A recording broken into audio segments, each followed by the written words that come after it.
Et si les fondations dans la mode américaine étaient surtout des machines à influence?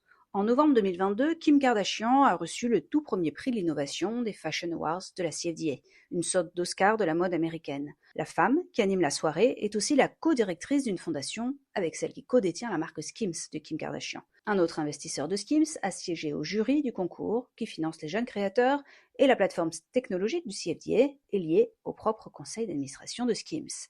En gros, des gens qui organisent des galas pour se donner des prix entre eux, en parler dans Vogue, et tout ça en défiscalisant les sommes, bien sûr. Kim Kardashian risque encore de recevoir des prix grâce à ce système. Déjà, qu'est-ce que le CFDA, le Council of Fashion Designers of America? C'est l'organisation qui structure les Fashion Week de New York. Chaque année, il décerne des prix américains. Si on regarde bien les derniers, en 2025, c'est Ralph Lauren qui avait reçu le prix du meilleur designer féminin, Thom Browne celui de la mode masculine, Ashley Olsen de Zero celui des accessoires. Ce que ne voyez pas à l'écran, c'est que Ralph Lauren est membre du conseil du CFDA, Thom Browne en est le président et Ashley Olsen siégeait au conseil de la fondation du CFDA jusqu'en 2021. Les membres se distribuent donc des prix entre eux, mais c'est la suite qui pose question. Le CFDA existe sous deux formes juridiques distinctes, une association professionnelle, une entité commerciale donc, et une fondation caritative censée financer les jeunes talents. Et si on regarde les documents fiscaux, la réalité est un peu différente.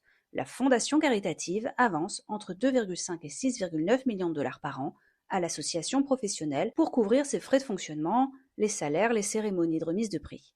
Cette dette a augmenté de 177% en 5 ans. En clair, c'est l'entité caritative, avec ses avantages fiscaux pour les donateurs, qui finance les soirées où les membres se récompensent entre eux. Même logique avec le petit dernier, le 15% Pledge, où siège Emma Grady, qui a des parts dans Skims de Kim Kardashian.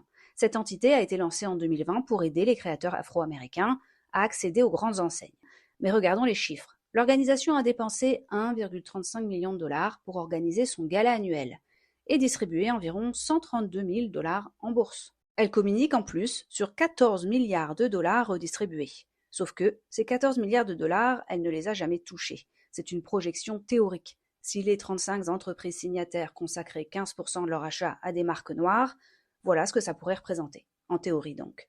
Encore une fois, la fondation, 15% Pledge, qui annonce dans tous les médias aider la communauté afro-américaine, dépense bien plus pour ses galas, ses salaires et sa publicité que pour les bourses des créateurs afro-américains.